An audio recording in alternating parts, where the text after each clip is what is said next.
Le film Hurlevent avec Margot Robbie et Jacob Elordi fait polémique malgré quelques qualités impressionnantes comme la photographie et les costumes.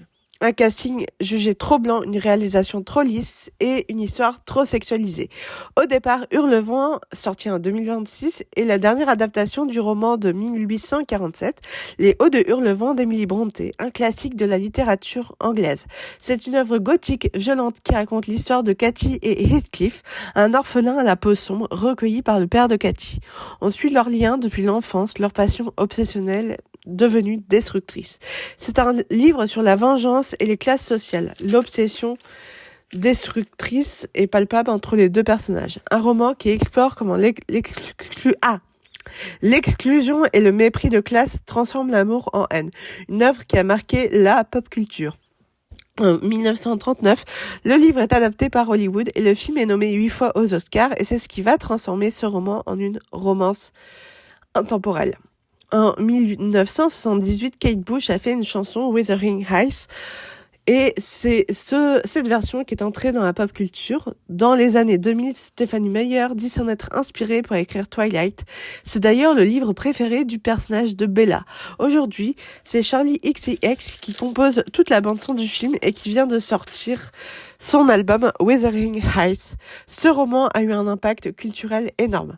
Le nouveau film, réalisé par Emerald Fennell, est vivement critiqué. Dans le roman, il y a plein d'éléments qui montrent que Heathcliff n'était pas blanc. Il est décrit comme un individu à la peau sombre. Le personnage de Heathcliff est au centre de l'histoire. Catherine l'aime mais refuse de l'épouser à cause de sa condition sociale et raciale. Les différents des hommes de la société britannique à l'époque. Et donc, le choix de Jacob Elordi, homme blanc australien, ne fait pas l'unanimité. À l'époque, Emily Brontë publie ce roman sous un nom masculin, Elise Bell.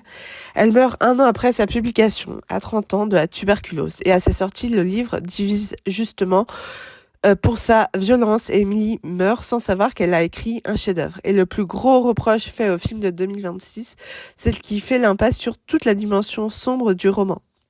Celle où Heathcliff, après des années d'humiliation, revient riche et se venge de ceux qui l'ont méprisé. Le frère violent de Catherine, qui incarne le mépris de classe, est supprimé. Les critiques ne sont pas tendres et accusent la réalisatrice d'avoir fait un film Pinterest, Instagram, limite une dark romance, et la réalisatrice, elle assume car elle a fait sa version. Elle voulait voir le film comme elle avait lu le livre quand elle avait 14 ans.